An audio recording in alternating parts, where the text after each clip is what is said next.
The stars looked different when you knew someone was watching back.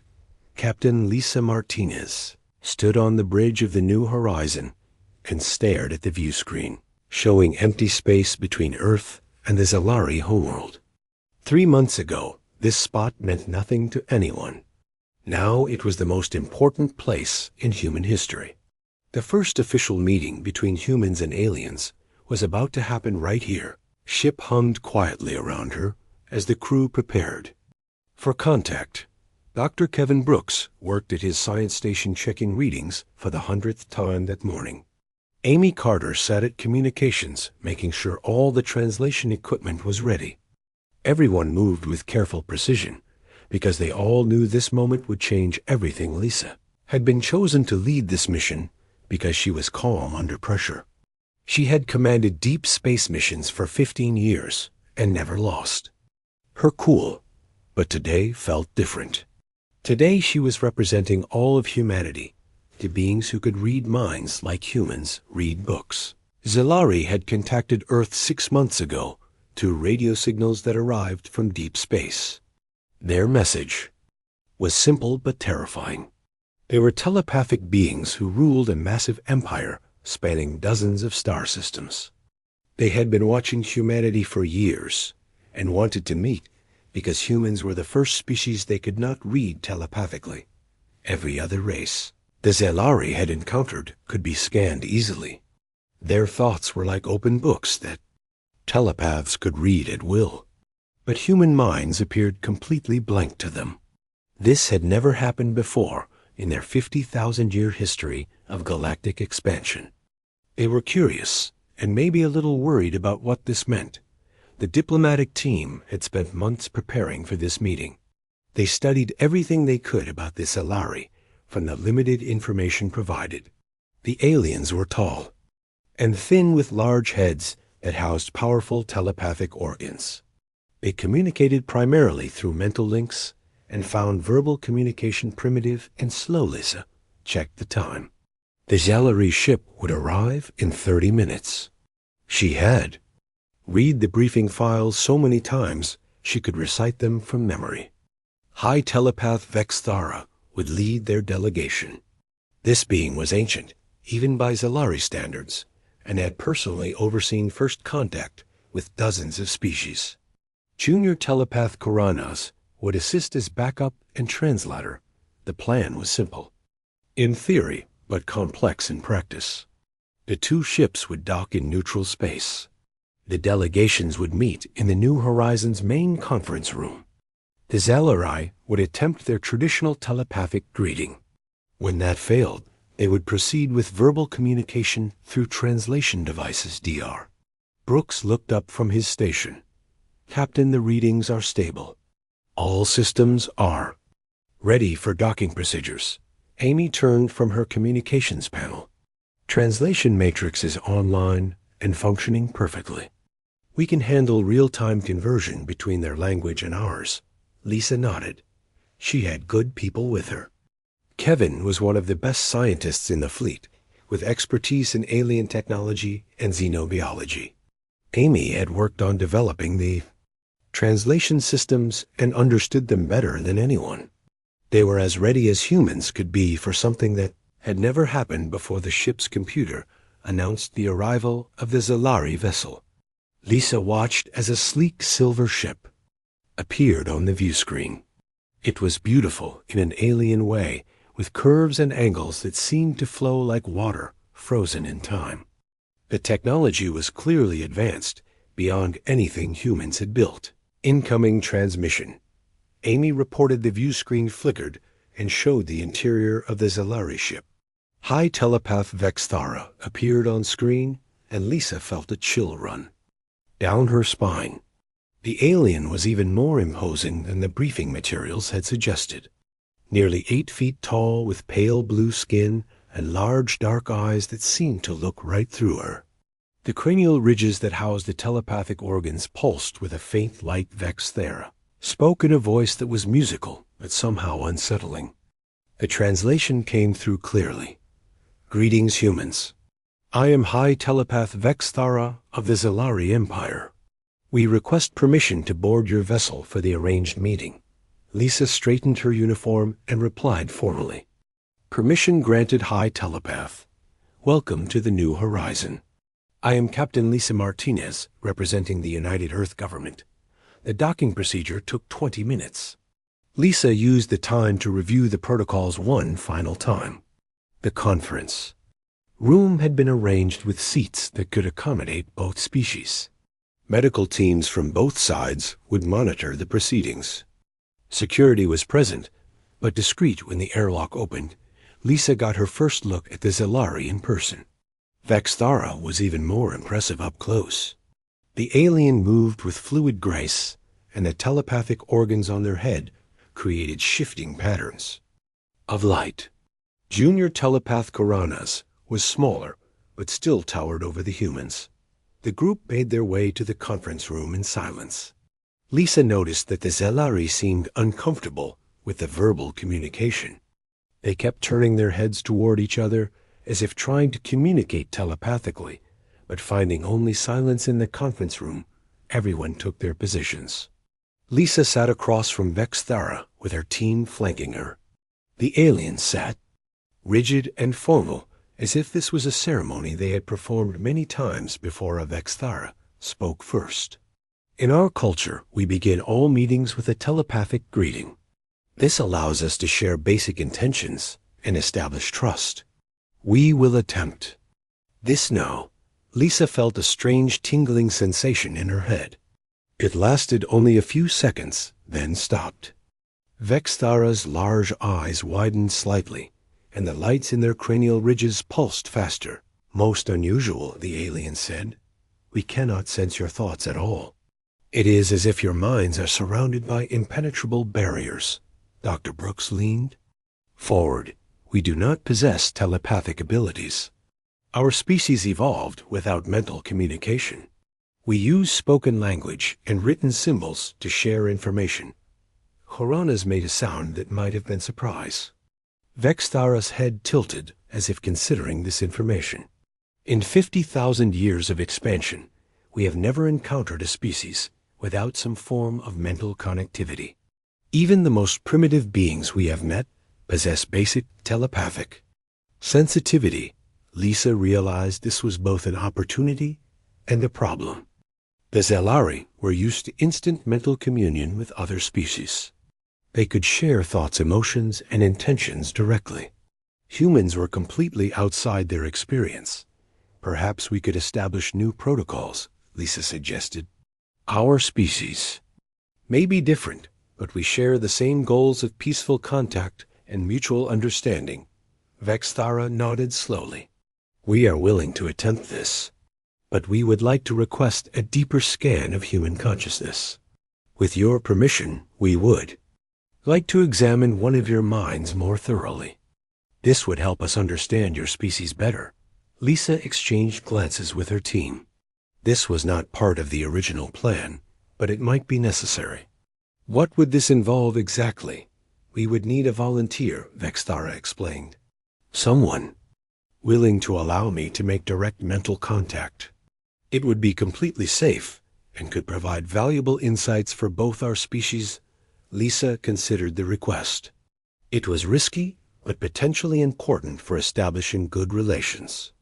She was about to volunteer herself when she heard footsteps in the corridor outside. The door opened and Jake Peterson walked in carrying a toolkit. He stopped when he saw the aliens, and his mouth fell open. Lisa realized he had probably come to check on the environmental systems and had no idea about the meeting. Sorry, Captain, Jake said, backing toward the door. I didn't know you had company. But Vexthara was staring at Jake with intense interest. The aliens' telepathic organs were pulsing rapidly, and there was something different in their expression. Wait, Vexthara said. This human feels different. Somehow, there is something unusual about his mental signature. Jake stood frozen in the doorway, looking confused. Lisa realized that this unexpected interruption might have just changed everything. Jake Peterson stood in the doorway, holding his toolkit and wondering if he was dreaming. Aliens were even stranger looking, than the pictures he had seen in the briefing materials. High telepath Vexthara towered over everyone with those weird light patterns flashing across their head. The smaller alien Koranas was watching him with dark eyes that seemed to see right through him. "I should go," Jake said, taking a step backward. "I was just checking the air recycling system, but it can." "Wait." Captain Martinez held up a hand to stop him. "Actually, Jake, your timing might be perfect. We were just discussing the need for a human volunteer for telepathic scanning." Jake blinked in confusion. "Telepathic scanning," Dr. Brooks explained quickly. "The Zilari want to examine the human mind more closely to understand how our species thinks. It would help establish better communication between our peoples." Jake looked around the room at all the serious faces staring at him. He had never been good with formal situations like this. His mind was already jumping between different thoughts. The air recycling system needed attention. His sister Emma back on Earth was probably getting ready for work right now.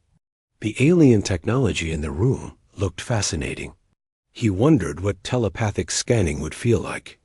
Would it hurt? "Jake?" Asked Vexthara answered in that musical voice. "There would be no physical pain.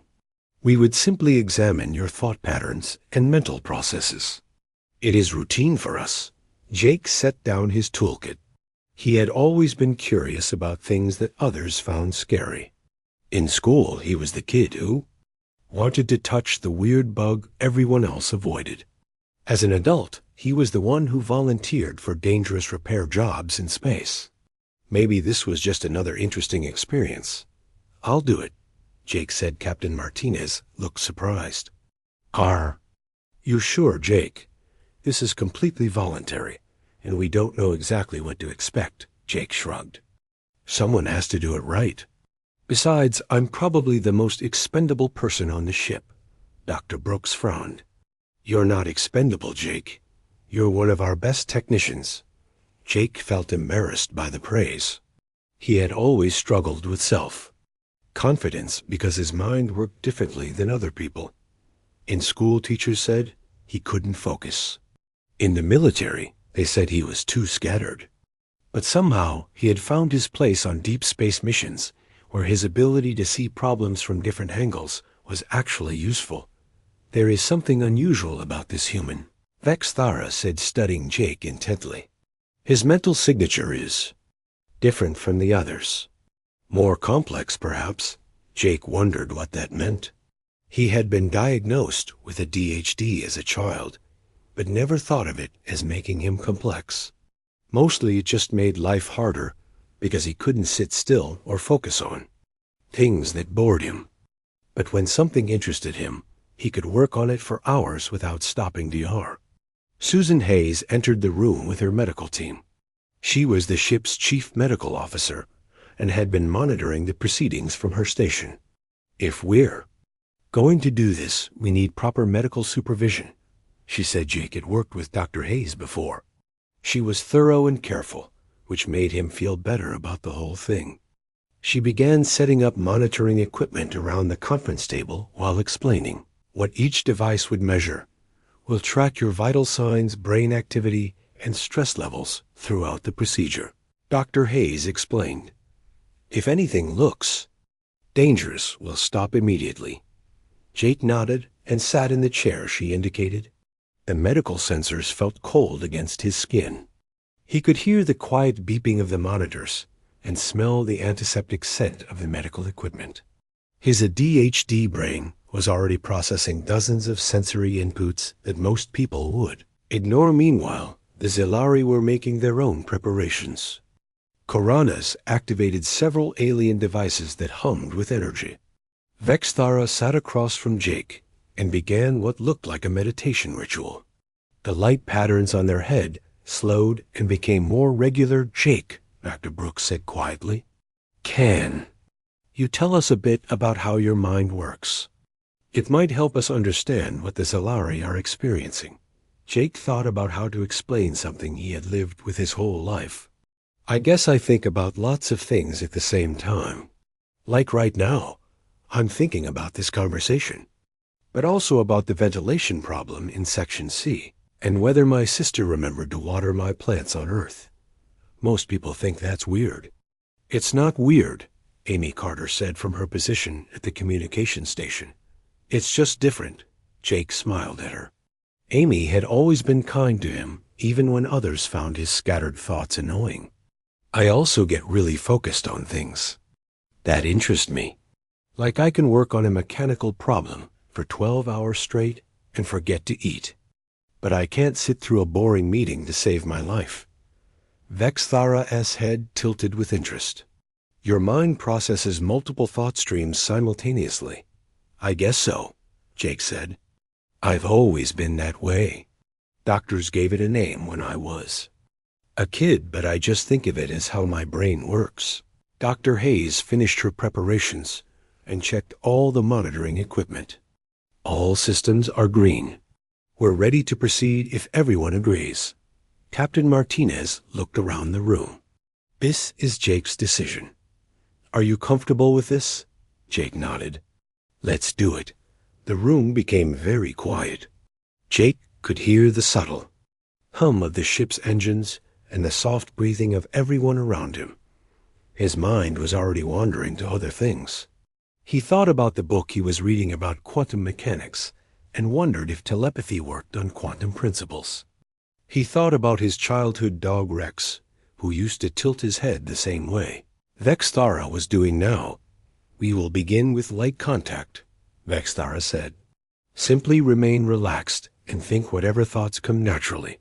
Jake almost laughed. Thinking. Natural thoughts was the easiest thing in the world for him. His mind was like a river that never stopped flowing. Ideas and observations and memories were constantly moving through his consciousness in patterns that made perfect sense to him. But confused other people like Vexthara's eyes closed and the light patterns on their head began to pulse faster. Jake felt a strange tingling sensation, similar to what happened during the failed greeting earlier. But this time it was stronger and seemed to be probing deeper into his mind. Interesting, Vexthara murmured. The mental barriers are not uniform. There are gaps and fluctuations. Jake wondered what that meant. He had never thought of his mind as having barriers. To him, it felt wide open like a field under a big sky where thoughts could run free in all directions. The tingling sensation grew stronger. Jake could sense something foreign touching his consciousness. It felt curious and careful like fingers, exploring the surface of something new. His ADHD brain found this fascinating and immediately began analyzing the sensation from multiple angles. The contact is stabilizing, Dr. Hayes reported from her monitors. All readings are normal. Jake relaxed into the chair and let his mind do what it always did. He thought about the telepathic contact and how it felt. He thought about the mechanical problems he needed to solve later. He remembered a conversation with his sister about their childhood home. He wondered what Earth looked like from the Zalari. All these thoughts were happening at the same time in different parts of his mind. To Jake, this was completely normal. He had learned to navigate multiple thought streams the way other people navigated traffic. But he had no idea what this mental multitasking was doing to the alien telepath trying to read his mind. Fascinating, Vexthara said with growing excitement. The thought patterns are unlike anything we have encountered. They branch and interconnect in ways that seem impossible. Jake felt proud that his weird brain was finally useful for something important. Maybe his ADHD was actually an advantage in this situation. He had always been told that his scattered thinking was a problem, but maybe it was just different. Can you go deeper? Captain Martinez asked Vexthara's eyes opened and focused on Jake. With intense concentration, we will attempt a full mental scan. This human's mind may hold the key to understanding your entire species. Jake felt the telepathic contact intensify. It was like someone turning up the volume on a radio.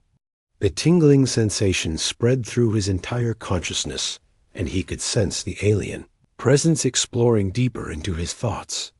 What Vexthara was about to discover would change everything for both species. Vexthara pushed deeper into Jake's mind with the confidence of centuries of experience. High Telepath had scanned thousands of different species across the galaxy. Each one had been unique in its own way, but all followed certain basic patterns of consciousness. Thoughts flowed in predictable channels. Memories were stored in organized structures. Emotions colored everything, but in ways that made sense. Jake's mind was nothing like that. At first contact, Vexthara had been pleased to find that this human's mental barriers were weaker than the others. The telepathic probe could actually penetrate into his consciousness instead of hitting the solid wall of static that other human minds presented.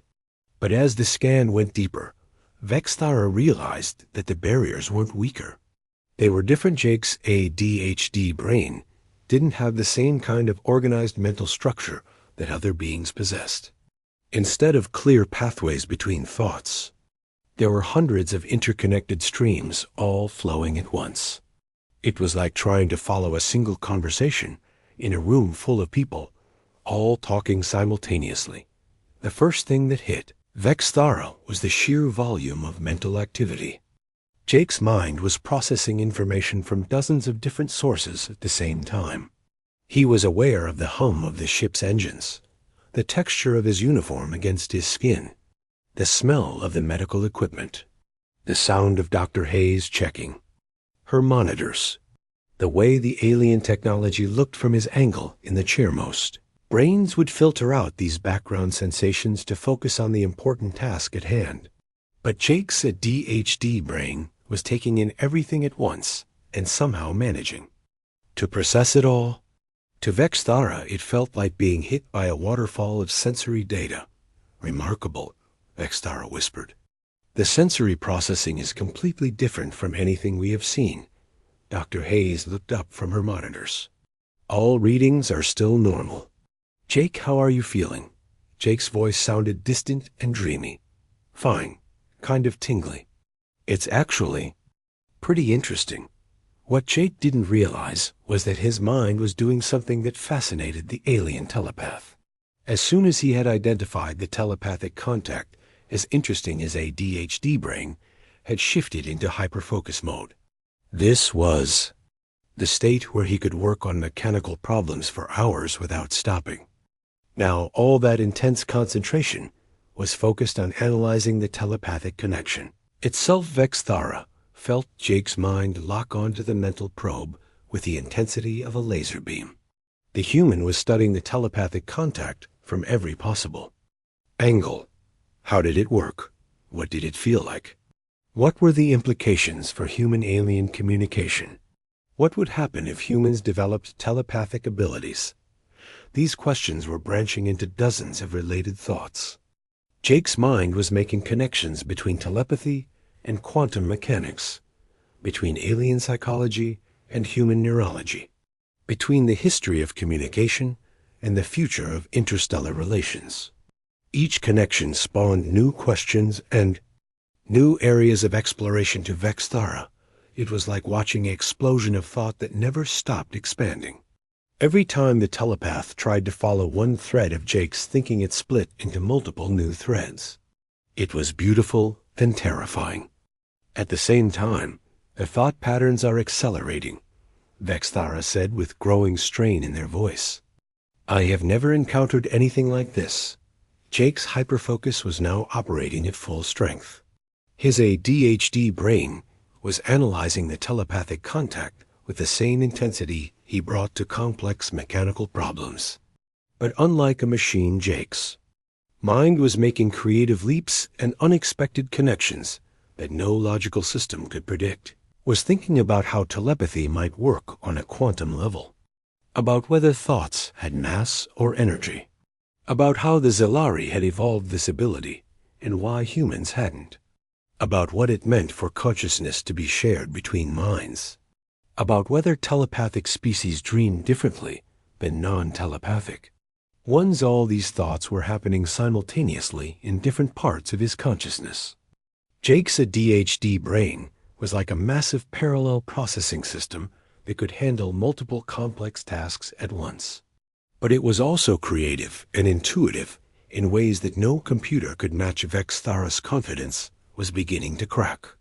The alien telepath had trained for centuries to handle complex minds, but Jake's consciousness was operating on principles that didn't exist in Zalari psychology.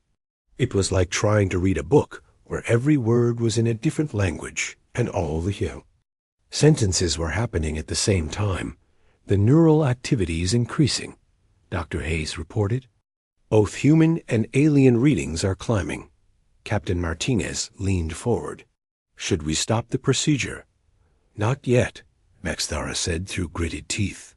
I must understand this phenomenon, but understanding was becoming impossible. Jake's mind was now making connections at a speed that the Zalari consciousness couldn't follow.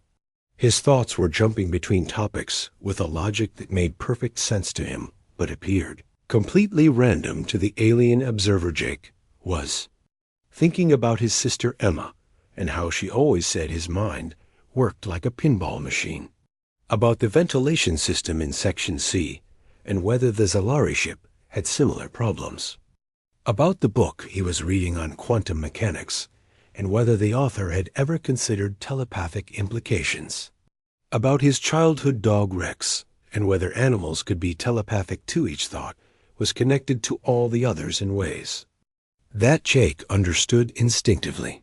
His ADHD brain had spent years learning to navigate these complex mental networks. But to Vexthara, it looked like chaos. The telepath was also struggling with Jake's unique relationship with time and memory. Most minds process experiences in linear sequences. Events happen one after another, and memories are stored in chronological order. But Jake's ADHD brain experienced time differently, could remember conversations from years ago with perfect clarity while forgetting what he had for breakfast. He could plan complex projects months in advance while losing track of what he was doing 5 minutes ago. His mind jumped between past, present, and future without the usual boundaries that other consciousnesses relied on. Vexthara felt lost in this temporal maze. The alien was trying to follow Jake's thought processes, but they didn't follow normal rules of cause and effect. Memories triggered new ideas which led to future plans, which connected to past experiences in ways that seemed impossible. The mental strain is becoming significant, Coronos warned. Perhaps we should withdraw, but Vexthara couldn't withdraw. Jake's hyperfocused mind had locked onto the telepathic contact and was pulling the alien deeper into his consciousness. The human wasn't doing it intentionally. He was just thinking. With the same intensity he brought to everything that truly interested him, Jake's AD brain was now operating at maximum capacity. His mind was processing information, making connections, and generating new ideas at a rate that would have overwhelmed most humans. But for Jake, this was just an intense version of how he always thought he was analyzing the telepathic contact from dozens of different perspectives simultaneously. The scientific implications, the philosophical questions, the practical applications, the emotional impact, the social consequences, the technological possibilities. Each perspective was generating its own stream of thoughts and questions. Jake's mind was like a symphony orchestra, where every instrument was playing a different piece of music, but somehow it all fit together in a way that made sense to him. Vexthara was beginning to panic. The alien telepath was trained to handle complex minds, but Jake's consciousness was beyond anything in their experience. It was like trying to drink from a fire hose while solving a puzzle that kept changing shape. I cannot process this level of mental activity, Vexthara gasped. The thought patterns are too rapid and too complex. Dr. Hayes looked alarmed. Jake, we need to stop this now. But Jake was barely aware of what was happening around him. His hyperfocused mind was completely absorbed in exploring the telepathic connection. He was thinking faster and more creatively than he ever had before. His ADHD brain was finally operating in an environment where all its unique abilities were being used to their fullest potential. The result was about to overwhelm. An alien consciousness that had never encountered anything like the beautiful chaos of neurodiversity. The breaking point came when Jake's mind made a connection that no one saw coming. He was thinking about the telepathic contact, and suddenly his ADHD brain linked it to a childhood memory of learning to ride a bicycle. The connection made perfect sense to him. Learning telepathy was like learning to balance. You had to trust the process and not overthink it. But this simple connection triggered an avalanche of related thoughts. Jake's mind exploded with ideas about balance and trust, and learning and growth. He thought about how his sister Emma had taught him to ride that bike, about how scared he had been at first, about the moment when everything clicked and he suddenly understood, about how that feeling of breakthrough was similar to what he was experiencing now with the telepathic contact to Jake. These connections were natural and obvious. His ADHD brain had always worked this way, making unexpected links between seemingly unrelated ideas. But to Vexthara, it was like being hit by a tsunami of thought that kept growing stronger. The alien telepath felt Jake's consciousness expand in directions that shouldn't have been possible. The human's mind was now operating on multiple levels simultaneously. He was thinking about the present moment while processing memories from decades ago, while imagining future possibilities all at the same time. Vexthara's carefully trained mental defenses began to crumble under the assault. The Zelari had spent centuries learning to organize and control their thoughts. Their telepathic abilities required precise mental discipline and structured thinking. But Jake's mind was the opposite of structured. It was wild and free and creative, in ways that the alien consciousness couldn't handle. The neural feedback is becoming dangerous, Dr. Hayes reported urgently. Both subjects are showing extreme stress responses. Captain Martinez stood up from her chair. End the procedure now. I cannot, Vexthara said in a voice filled with strain. The connection has become too strong. His mind is pulling me deeper. Jake was completely unaware of the chaos he was causing. From his perspective, he was simply having the most interesting mental experience of his life. His ADHD brain was finally in an environment where all its unique abilities were being challenged and stimulated. The telepathic contact was like a playground designed specifically for his type of consciousness. His hyperfocus had now reached maximum intensity. Jake's mind was analyzing the telepathic connection with the same passion he brought to his most fascinating mechanical problems. But unlike a machine problem, this was a living dynamic system that kept evolving and changing. He was thinking about consciousness itself, about what it meant to be aware, about whether thoughts had colors or sounds or textures, about how memories were stored and retrieved, about the difference between knowing something and understanding it, about whether intelligence was one thing or many things. Each question led to dozens of related questions. Jake's mind was like a fractal pattern, where every small part contained infinite complexity. The deeper you looked, the more intricate it became. Vexthara felt lost in this maze of consciousness. The alien telepath was trying to map Jake's thought processes, but they didn't follow any rules that made sense. His mind jumped between topics with a logic that was completely foreign to Zelari psychology. The strain was becoming unbearable. Vexthara's large cranial ridges were pulsing with dangerous levels of neural activity.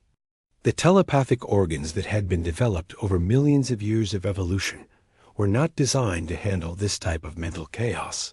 I need assistance. Vexthara gasped. Cornas immediately established a mental link with the high telepath to provide support.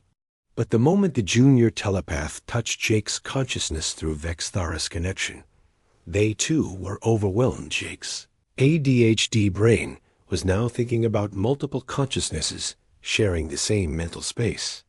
He was fascinated by the idea of telepathic teamwork. His mind began exploring concepts of collective intelligence and shared awareness.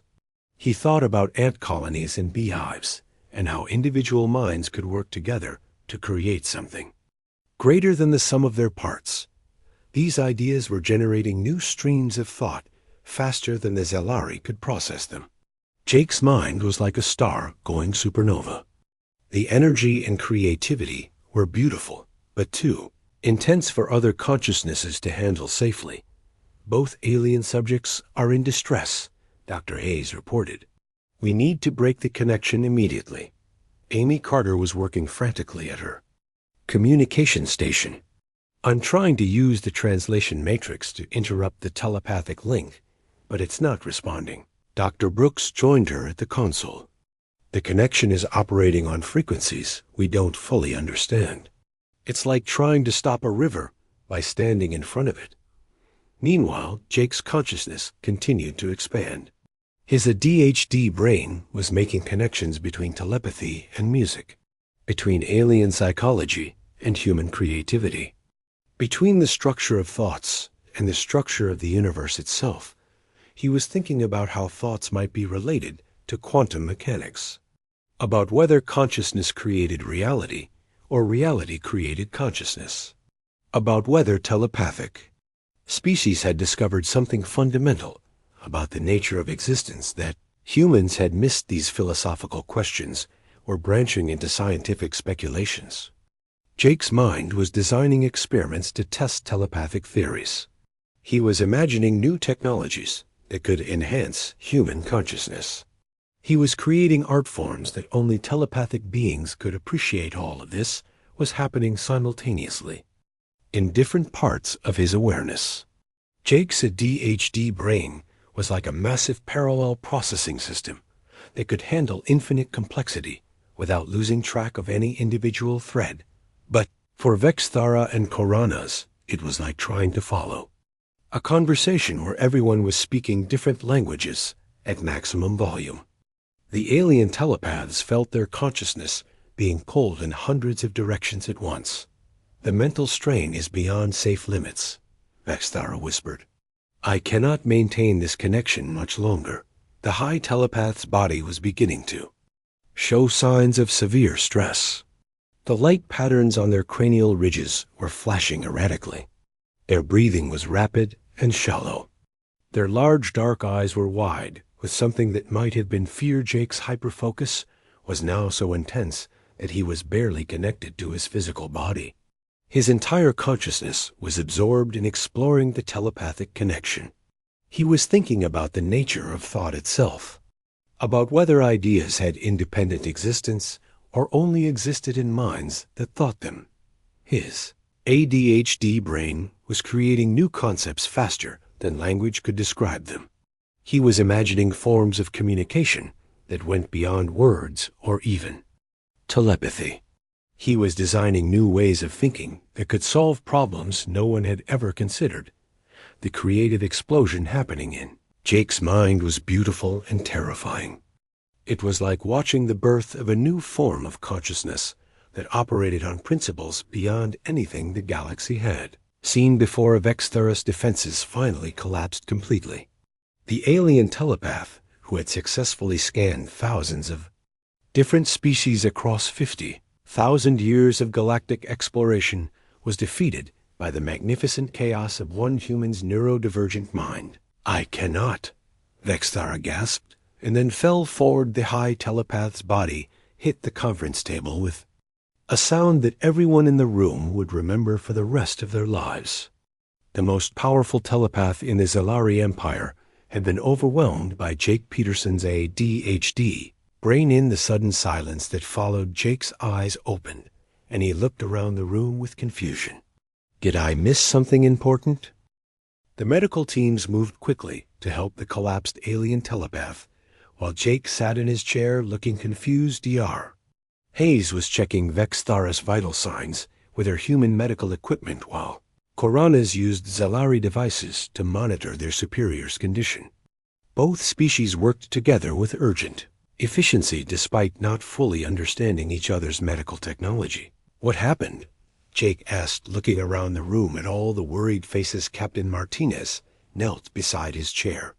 You just overwhelmed The most powerful telepath in the galaxy, Jake. Your mind essentially broke their consciousness. Jake blinked in surprise. I didn't mean to break anything.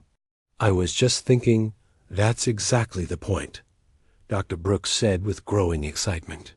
You were just thinking normally, but your normal is completely different from anything they've ever encountered. While the medical teams worked, Jake began to understand what had occurred. His ADHD brain had simply operated the way it always did. Multiple thought streams running simultaneously. Rapid connections between unrelated ideas. Hyperfocus on interesting subjects. Creative leaps that seemed to come from nowhere. But what was normal for Jake was impossible for the Zelari to process. Their telepathic abilities had evolved to handle structured, organized minds that thought in linear patterns. Jake's consciousness was like a jazz symphony being played at triple speed, with all the instruments improvising different melodies at the same time. The readings are stabilizing, Dr. Hayes reported. I think they're going to be okay. Vexthara Oz eyes fluttered open, and the alien telepath looked around with an expression of wonder and confusion. When their gaze fell on Jake, there was something that might have been fear mixed with fascination. Impossible, Vexthara whispered. Your mind operates on principles that should not exist. Jake felt embarrassed. I'm sorry I caused problems. I've always been weird. Not weird, Vexthara said, struggling to sit up. Revolutionary. Your consciousness represents a form of intelligence. We never imagined possible. Captain Martinez leaned forward. What did you experience during the scan? Vexthara took a moment to gather their thoughts. I encountered a mind that processes information in ways that defy everything we know about consciousness. He thinks in multiple dimensions simultaneously. His thoughts branch and connect and create new patterns faster than I could follow. Jake shifted uncomfortably in his chair. That just sounds like having a ADHD to me. What is a ADHD? Coranas asked. Dr. Brooks explained. It's a neurological condition that affects how the brain processes information. People with ADHD often have difficulty with traditional focus, but can hyperfocus intensely on interesting subjects. They tend to think in non-linear patterns and make creative connections others might miss. Vexthara's cranial ridges pulsed slowly as they processed this information. You mean this is a known variation in human consciousness? Yes, Amy Carter said. About 10% of humans have some form of neurodivergence. ADHD, autism, dyslexia, and other conditions that make their minds work differently. The revelation hit the Zelari like a thunderbolt. For 50,000 years, they had encountered species with telepathic abilities that followed predictable patterns. Even non-telepathic species had structured minds that could be understood and categorized. But humans represented something entirely new. This explains everything, Vexthara said with growing excitement. Your species appears telepathically immune, not because you lack mental abilities, but because your minds are too complex and diverse. For us to read, Jake was beginning to understand the implications. So my weird brain is actually useful. More than useful, Vexthara said. It may be the key to a new form of consciousness that could benefit both our species. Dr. Hayes finished her medical checks and confirmed that both Jake and the Zelari were stable. The immediate crisis was over, but the long-term implications were just beginning to be understood. Captain Martinez called for a brief recess to allow everyone to process what had happened. Jake walked over to the viewport and stared out at the Chi. Stars. For the first time in his life, his different way of thinking was being celebrated instead of criticized. Amy joined him at the window. You okay, Jake? I think so, he said. It's weird being told that my brain is special when I've spent my whole life thinking it was broken. Maybe it was never broken, Amy suggested. Maybe it was just different in a way that nobody understood. Meanwhile, Vexthara was having intense discussions with Coranas about what they had learned. The implications for the Zelari Empire were staggering. If humans possessed this level of cognitive diversity, then everything they thought they knew about intelligence and consciousness needed to be reconsidered. When the meeting resumed, Vexthara made an unprecedented request. We would like to establish a permanent exchange program between our species, not just for diplomacy, but for mutual learning about consciousness and intelligence. Captain Martinez was intrigued. What did you have in mind?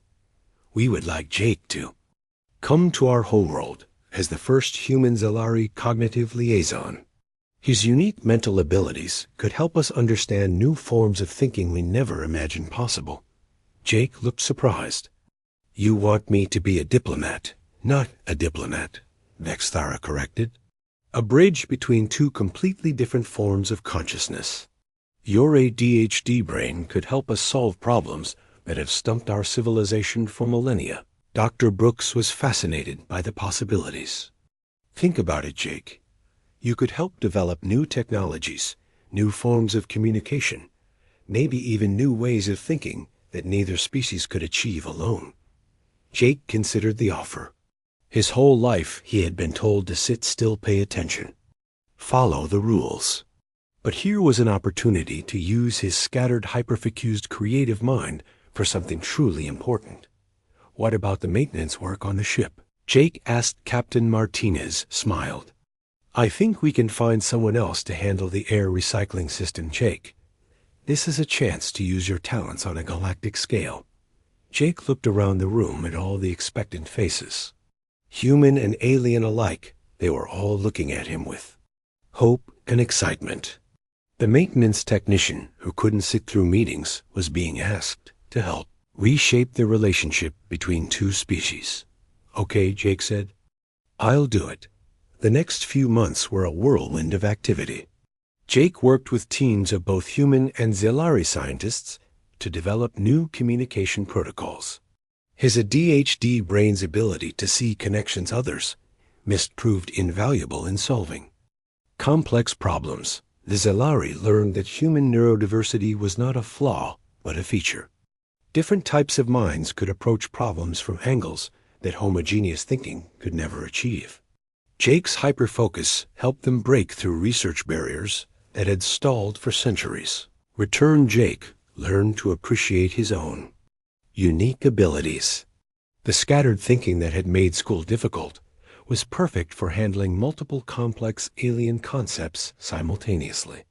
His tendency to jump between topics helped him find solutions that more linear minds would miss. The story concluded with Jake establishing the first Neurodiversity Institute on the Zelari homeworld. Human volunteers with ADHD, autism, and other neurological differences worked alongside alien researchers to explore new frontiers of consciousness and intelligence. Jake's final report to Earth was simple but profound. Turns out the thing that made me different was exactly what the galaxy needed. My ADHD brain didn't break their telepath because it was damaged. It overwhelmed them because it was powerful in ways nobody understood. The maintenance technician who had accidentally crashed a first contact meeting had become the architect of a new age of interspecies cooperation. His scattered thoughts had bridged the gap between two civilizations and proven that diversity of mind was humanity's greatest strength among the stars. Captain Martinez's final log entry noted that the mission had succeeded beyond all expectations. Humanity had found its place in the galaxy, not through military might or technological superiority, but through the beautiful chaos of neurodivergent thinking. Jake Peterson had shown the universe that what society calls disability might actually be the next step in cognitive evolution. His ADHD brain had opened doors that neither species could have opened alone. The stars no longer looked empty to humanity. They were full of possibilities that only diverse minds could explore.